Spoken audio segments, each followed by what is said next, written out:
Hey everyone, thanks for joining me this week. I'm Laura Adams, a personal finance and small business expert and author. I've been hosting the Money Girl podcast since 2008, and I'm thrilled that you're with me today. I hope that you'll subscribe so that you automatically get every episode when it gets released. And if you're on the socials, be sure to connect with me there. I'm on Twitter at Laura Adams. It's LauraAdams. I'm on Instagram at Laura D. Adams. So there's a D in the middle, at Laura D. Adams. And also lauradadams.com is my personal website where you can learn more about me, my courses, books, and even use my contact page to say hello or send a money question. The mission here on Money Girl is to help you get the knowledge and motivation to prioritize your finances, build long-lasting wealth, and have more security and less stress. Every show is designed to make sure you come away with practical advice and tips to make better money decisions that will hopefully take your financial life to the next level. And many of the topics that I cover here come from you. They come from your questions and topic suggestions. So if you would like to participate, you can leave a message at 302-364-0308. That's our voice message line. And you can also email me using my contact page at lauradadams.com or even send it via one of the social accounts. And don't miss the companion blog post that we publish for every show. They're over in the Money Girl section at quickanddirtytips.com. They're going to contain any references, links, resources, etc. that I mention in the show. So it's a really handy way to get some information if something I say piques your interest and maybe you're doing something else, you're driving or exercising, and you just don't have a way to remember it at the moment. So again, everything is always in the Money Girl section at quickanddirtytips.com. Today's episode is number 711, called How to Pay for College Without Going Broke. And if you're like many people, this is a key consideration. The idea of paying for a child's college or even your own education can be completely daunting. The rising cost of education seems like it's just out of control. It's just getting bigger and bigger every year. And taking on a mountain of student loan debt to pay for it can be a little frightening. According to the Federal Reserve, in the second quarter of 2021, Americans owed $1.73 trillion in student loans. That's a 3% increase from the same period in 2020, the prior year. So the burden of repaying student loan debt can simply be overwhelming. And I think it can prevent you from reaching critical financial goals, maybe buying a home or, of course, investing for retirement. So how do you create a plan to pay for college without going broke? If you're a parent, maybe you want to be a parent someday, or you are struggling to repay your student loans right now, do not miss this show. Be sure to stay with me. I've got a great interview coming up to discuss this critical topic with Dan Ricciardo. He's a clinical professor of finance at the University of San Diego School of Business. Dan's also an author, entrepreneur, and money coach at Credible.com. He's a noted expert in personal finances, economics, and capital markets. Dan and I had a great conversation about what parents and students need to know about planning for education expenses and managing their student debt. We cover why the cost of college has skyrocketed in recent decades, well above the inflation rate. Common mistakes families make when it comes to prioritizing saving for college or retirement. How much you should borrow in federal and private student loans for higher education based on your future expected income. When to begin the federal financial aid application process for college admission. What to do if you can't repay student loans when the emergency pandemic relief ends in January 2022. How Credible helps you compare student loan refinancing rates to restructure your debt and save money. And we talk about a lot more. Also, Dan and the Credible team were kind enough to offer Money Girl listeners who go through their platform to refinance their student loans a $350 gift card. saving you even more money. So they set up a page where you can learn more for free without even getting a credit check. So it's a fantastic resource at credible.com/moneygirl. Right now, their rates start at just over 1%. So if you are paying more than that on your student loans, restructuring them could be the ticket for cutting what they cost you so that you can save money and reach other financial goals like building an emergency fund or investing for retirement. Again, I want to give a big thanks to Credible for making this possible for the Money Girl community. For a limited time, you can learn more about refinancing for free and get a $350 gift card at credible.com/moneygirl. All right, here is my interview with Dan. Dan, welcome to the Money Girl podcast. I'm so glad to have you. Appreciate it. Thanks for having me. Great to be here. I really am interested in talking to you today about student loans. You're a professor, so you get to work with students and maybe, I don't know if you see the federal aid side of things or the student loan side of things, but I would love your perspective on how the average family with kids can prepare to send them to college. It just seems like the price is going up year after year. What can families do to make sure they can come to a wonderful college like yours and make sure their kids can get through it? Yeah, that's a great question. And full disclosure, I have 4 kids, one of whom is still in college. The other 3 have gotten through. In addition to working with students all day around our kitchen table at the Ricardo House, we talk about these very issues. How can we afford it? What's the best strategy to pay for it? And those sorts of things. So it's a topic that is close to home for us. And I will tell you right up front, there's no right best way for every family. So there's, from that perspective, if you're listening, take the pressure off yourself a little bit, step back and say, what's best for our family? What's the best way to do this? What's the best strategy to get our children educated, to equip them with the tools and the education they're going to need to compete in the new economy, and also to not bankrupt the family in the process, right? Not to bankrupt our retirement in the process, not to bankrupt our the siblings of this child in the process. So that's an important thing. I think families sometimes lose perspective when they're doing their college tours and they're looking at, these fabulous universities and colleges that are out there that are available. They kind of lose some of that perspective when it comes to thinking, cost versus value and coming up with the right personal strategy for them. There are ways to do this without bankrupting your family in the process. Yeah, and I think you mentioned a key thing here, which is weighing the cost of future education versus your own retirement. I know so many people that feel so compelled to send their kids to school that they really are not prepared for retirement. And so, if you make that mistake, you're going to end up relying on your kids to pay for your retirement, and that is not something that we want to do either. So I think there is kind of a middle ground there between parents doing what they can, but also empowering kids to get scholarships and get jobs and figure it out on their own. I was very fortunate in that I had parents who paid 100% for my college. So, and I know that is, probably a small minority of kids who get that luxury. So, I know that most kids are going to need to work. They're going to need to maybe take a little longer to get through school. That might be the reality. Yeah, I'm glad you said that. It's about being creative. And you sent a shiver down my spine, Laura, when you talked about moving in with your kids when you're retired because you can't afford to be anywhere else. That's every parent's horror, is living in their kid's basement eating cat food because they went bankrupt paying for college. So we want to avoid that for sure. We want to avoid that at all costs. But you said something that's important, and that's be creative. And there are ways to do this. And I think some of the common mistakes that you and I have seen over the years with families that we've worked with is, number one, the assumption that college, a traditional 4-year college, is for everyone. It's not. Every child's different. For some parents, that's tough to accept. But once we accept the fact that the traditional path, if you want to call it that, to a 4-year school, child moves out, lives on campus for a few years, that traditional path works for some, but not for everyone. Number two, we tend to put too much emphasis on the school versus the program, the major. And study after study has shown that schools are important. There's no question.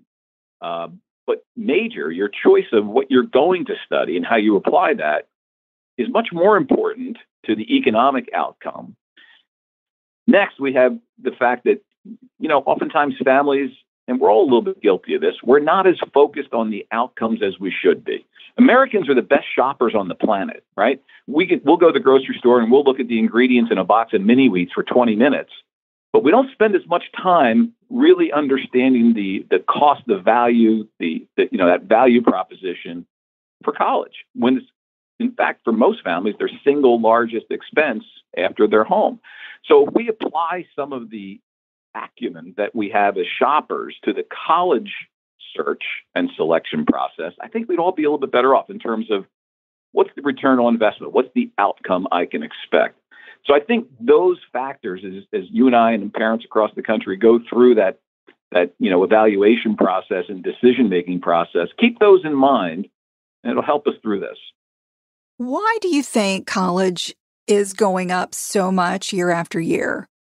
Yeah, that's a great question. From 1977 to 2021, college inflation was about 6.4% annually, more than double the rate of inflation in the economy. And I think there's a number of things. Number one, demand is up. Now, this is a good thing, right? Back in 1970, 7.5% or so of Americans had a college degree. Today, it's about 40%. So the first thing is demand is up, and that's good. We want an engaged, educated society, right? There's no question. That's good for us. Number two, the wide availability of student loans. The fact that you can get federal student loans through various programs with virtually no credit history has changed the game. So in many ways, people who were priced out of college a generation before, that door is now open to them because they can get fairly easily student loans. Facility build out, number three, is phenomenal, right? These schools that we've created over the past 10, 20 years are just magnificent, right? We have everything from new buildings, high tech, vegan kitchens, rock climbing walls, wave pools, and look at some of the salaries, right? I have a daughter at Notre Dame.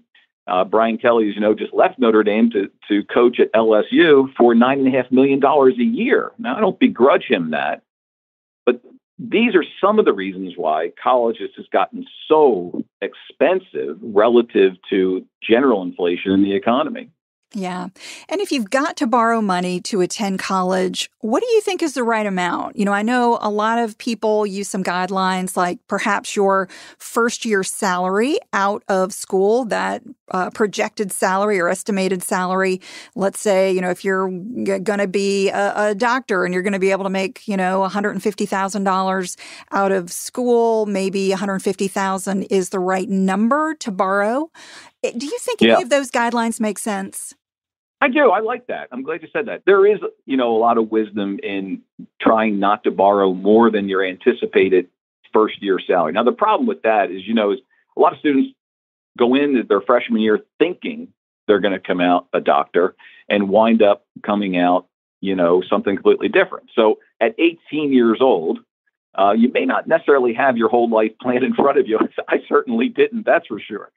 That is a good rule of thumb, but we also have to have some flexibility, understanding that there's something that gets in the way. It's called life.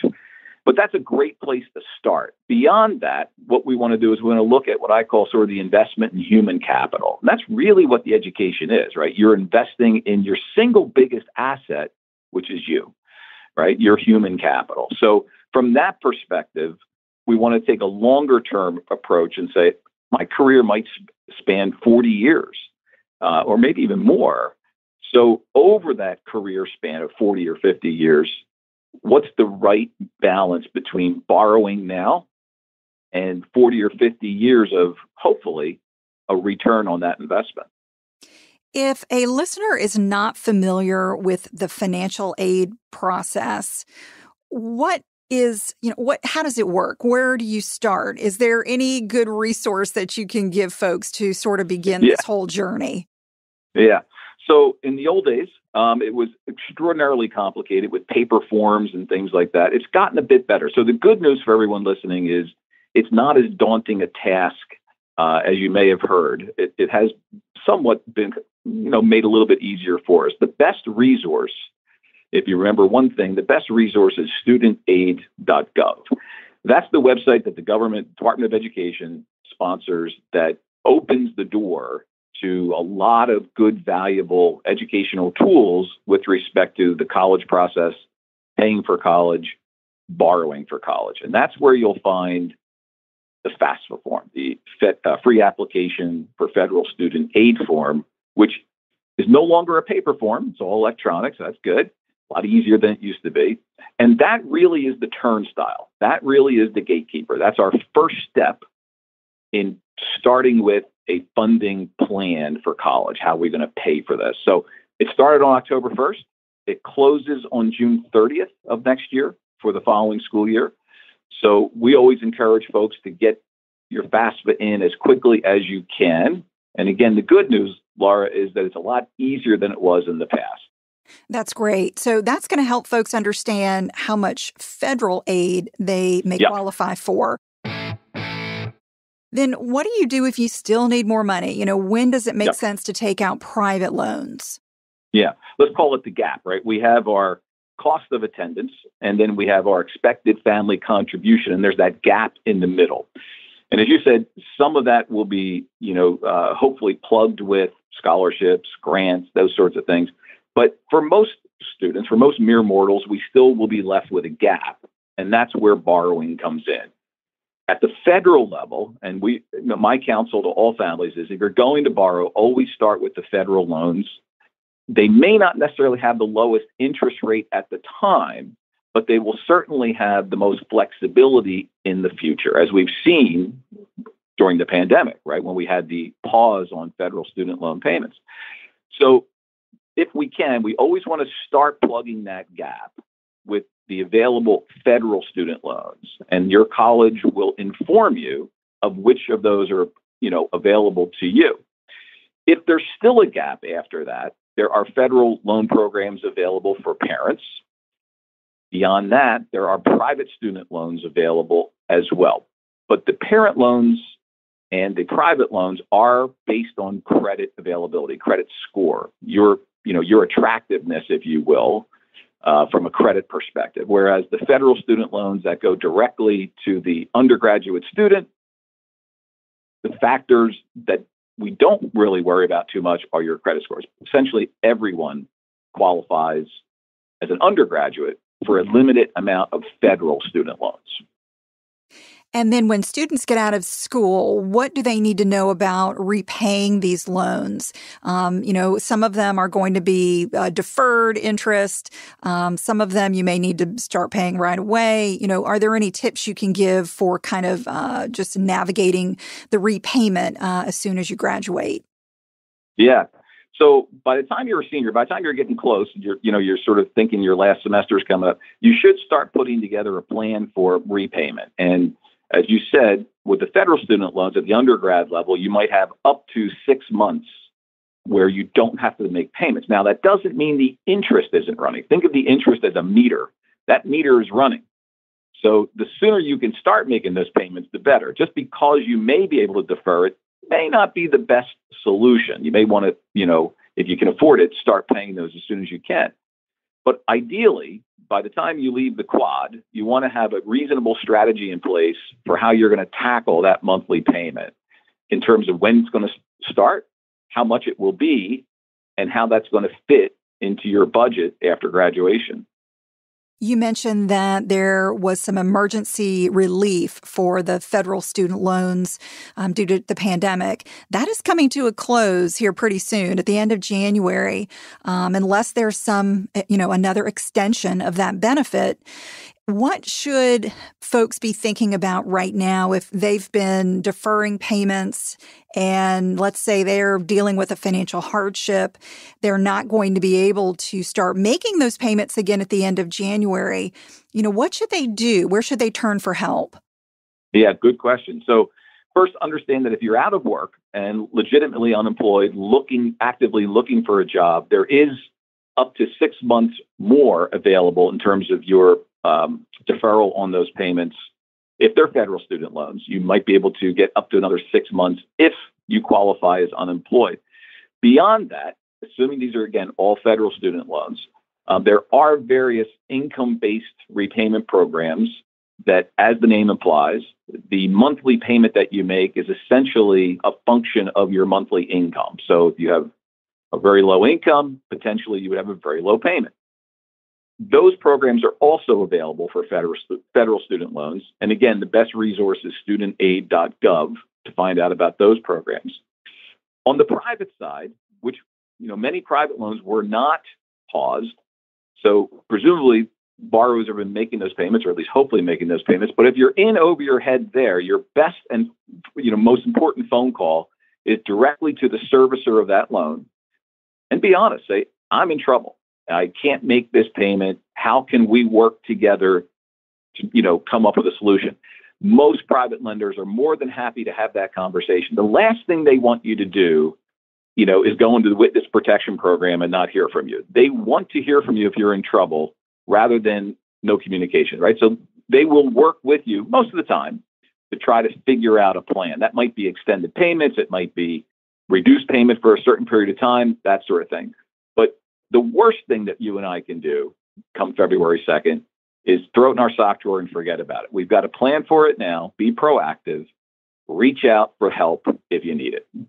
Talk to me a little bit about refinancing student loans. I know this is a service that the company you work with, Credible.com, offers. When does it make financial sense to think about refinancing student loans? And talk to me about the availability for federal and private. Yeah, it's a great strategy for some borrowers. So right up front, general rule of thumb, if you have federal student loans, as certainly from an undergraduate experience that you've had, you probably don't want to refinance them into private student loans. My guess is most of those interest rates are low enough and the terms flexible enough that you probably want to leave those intact if you can. Ideally, if you've got student loans that are, say, 6%, 7%, some of the older ones might be that high. With current rates where they are, which are still near historic lows, it might make sense to take some of those high interest loans, particularly from grad school, law school, med school, those sorts of things, and look to refinance those into private student loans. Because in some cases, you can cut your interest rate by 30, 40%. So it's pretty substantial savings. But again, the first caveat is if you have federal student loans, because of the flexibility, the income-based repayment scheme, for example, because of the flexibility that the federal programs have, generally speaking, you don't want to lose that by refinancing it into a private loan. But if you have a very high interest rate loan, if you have other private loans, if you have grad loans at the federal level that are, again, high interest rate, they're all probably good candidates right now to look at a refinancing. So if a listener goes to Credible and begins comparing rates, what will that rate end up, what is going to be factored in? Are we thinking about financial stability, credit, are, a lot of those types of factors going to be evaluated in the underwriting process? Or, does the visitor just kind of look and compare from the different partners that Credible works with and kind of just say, okay, I'm going to choose a various partner based on the potential rate? So I guess, in other words, is there a way to kind of do some evaluating without taking a hard hit on your credit score? Yes, yes, and yes. So that's the beauty of the technology behind Credible, is that you and I, if we have just, let's just say we're shoppers and we're shopping to see if a refinancing makes sense, with a little bit of personal data that's well protected, we can very quickly, right online, find out if we're a good candidate or not for a refinancing, meaning that we'll be able to see actual offers online with rates and terms using what's called a soft inquiry rather than a hard inquiry. So I'm glad you said that, because we don't want to ding people's credit scores just for shopping, and that won't happen. So with a pretty fairly easy process to follow, and it's pretty quick, you'll be able to see right on your screen what those refinancing offers might look like without dinging your score. Love it. Dan, is there anything else that listeners should know about, just wise ways to pay for college without going broke? Well, the best way to pay for college, I've always said, is have somebody else do it for you. And the good news there, Laura, is, as you know, more and more employers now chip in. Everyone from Starbucks to Walmart to, Amazon are all now in the business of helping their employees get a college education at, various levels. In some cases, they'll pay up to 100% of the cost. My son, as an example, went military, and the military paid for most of his education. So the message for families is a message of hope. There are ways to do this without bankrupting your family. And the best way is to have someone else do it for you. So the good news is those programs exist. Those employers are out there. But as you said earlier, it takes creativity. It takes a little bit of assertiveness on our part. And you need to be a good shopper. Dan, thank you so much. I appreciate the wise words. I appreciate you, and I followed your work for a long time. You do a great job, and I appreciate you having me. Thanks so much to Dan for a great interview, and all the folks at Credible for a generous offering of a $350 gift card to every Money Girl listener who refinances their student loans at credible.com/moneygirl. Remember that refinancing student loans isn't for everyone, but I would encourage you to learn more about it before the pandemic forbearance relief comes to an end, and that's going to be at the end of January 2022. And before we go, if you have not joined my free private Facebook group called Dominate Your Dollars, it's an amazing group of people who are asking great questions, helping others, and reaching their ambitious financial goals. All you have to do is search for the group on Facebook. Again, it's Dominate Your Dollars. That's a great place to ask a money question. And as I mentioned earlier, you can also leave a voicemail for me by calling 302-364-0308. That's all for now. I'll talk to you next week. Until then, here's to living a richer life. Money Girl is a quick and dirty tips podcast. It's audio engineered by Steve Rickyberg with editing by Adam Cecil. Our operations and editorial manager is Michelle Margulis. Our assistant manager is Emily Miller, and our marketing and publicity